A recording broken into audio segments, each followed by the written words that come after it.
വ്യാജ നോട്ടീസ് പ്രചരിപ്പിക്കുന്നതെന്നാരോപിച്ച് പരാതി നൽകി അടൂരിലെ UDF സ്ഥാനാർത്ഥി CV ശാന്തകുമാർ.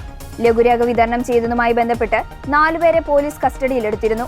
ശാന്തകുമാർ കൊലപാതക കേസിലെ പ്രതിയാണെന്നടക്കമുള്ള ആരോപണങ്ങളാണ് ലഘുരേഖയിൽ ഉണ്ടായിരുന്നതെന്ന് വിവരം. തന്നെ വ്യക്തിഹത്യ ചെയ്യുവാനും ഇല്ലായ്മ ചെയ്യാനും LDF ശ്രമിക്കുന്നതെന്ന് ആരോപിച്ച് പൊട്ടിക്കരഞ്ഞുകൊണ്ടാണ് മാധ്യമങ്ങൾക്ക് മുന്നിൽ അദ്ദേഹം പ്രതികരിച്ചത്. ഇല്ലാതാക്കിയ പോലെ എന്നെ ഇല്ലാതാക്കാൻ വേണ്ടിയാണ് ഇവർ ശ്രമിക്കുന്നത്. ഇതേ തെരഞ്ഞെടുപ്പിൽ MC കണ്ണനും ഇവിടെ ഇരുന്നു, ഞാനും ഇവിടെ ഇരുന്നു. ഇത് ഇവരുടെ സ്ഥിരം പദവിയായി മാറ്റിയിരിക്കുകയാണ്. വളരെയധികം സങ്കടമുണ്ട്. തെരഞ്ഞെടുപ്പാണ്, ജനാധിപത്യമാണ്. ജനങ്ങൾ തീരുമാനിക്കട്ടെ ആര് ജയിക്കണം ആര് തോൽക്കണമെന്ന്.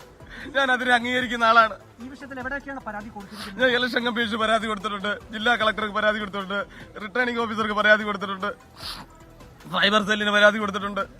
സൈബർ സെല്ലിൽ നിന്ന് അതെല്ലാം നീക്കം ചെയ്തിട്ട് എന്നെ വിളിച്ചു പറഞ്ഞിട്ടുണ്ട്. എന്റെ ഫോണിൽ ഇപ്പോഴും മെസ്സേജ് റെക്കോർഡ് എടുത്തിട്ടുണ്ട്. ശാന്തകുമാറിനെതിരെയുള്ള എല്ലാം നീക്കം ചെയ്തിട്ട് ഇനി അങ്ങനെ ഉണ്ടാവത്തില്ല എന്ന് പറഞ്ഞിട്ടുണ്ട്. പിന്നീടാണ് ആ മാറ്റർ തന്നെയാണ് ഇപ്പൊ നോട്ടീസായിട്ട് ഇറങ്ങിയിരിക്കുന്നത്. നോട്ടീസ് വെച്ച് പേര് വെച്ചിറങ്ങിയോട്ടെ, പേര് വെച്ചിറങ്ങി എനിക്ക് കുഴപ്പമില്ല. പേരില്ലാതെ എന്തിനാണ് ഇങ്ങനെ നടക്കുന്നത്? ജനങ്ങളെക്കാൾ എന്നെ കെട്ടിയിറക്കിയ സ്ഥാനാർത്ഥിയാണെന്ന്. ഞാൻ കെട്ടിയിറക്കിയ സ്ഥാനാർത്ഥിയല്ല. ഞാൻ പന്തളം കോളേജിൽ പഠിച്ചതാണ്. 94-96 ബാച്ചിൽ പന്തളം കോളേജിലെ പ്രീ ഡിഗ്രി ബാച്ചിലാണ്.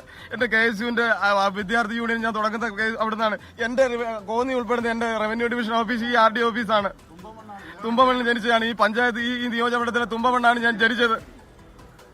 എന്നെ ഇങ്ങനെ തേജോവം ചെയ്തതിന്റെ പിന്നിലുള്ള ആൾക്കാരുണ്ട് ഒത്തിരിയേറെ. ഞാൻ അതെല്ലാം കളക്ടർക്ക് കൊടുത്തിട്ടുണ്ട്. ആ ലിസ്റ്റിൽ കളക്ടർ അതിനകത്ത് നടപടി എടുക്കുമെന്ന് എനിക്ക് വിശ്വാസമുണ്ട്. ഞാൻ നീതിന്യായ വ്യവസ്ഥയെ അംഗീകരിക്കുന്ന ഒരാളാണ്.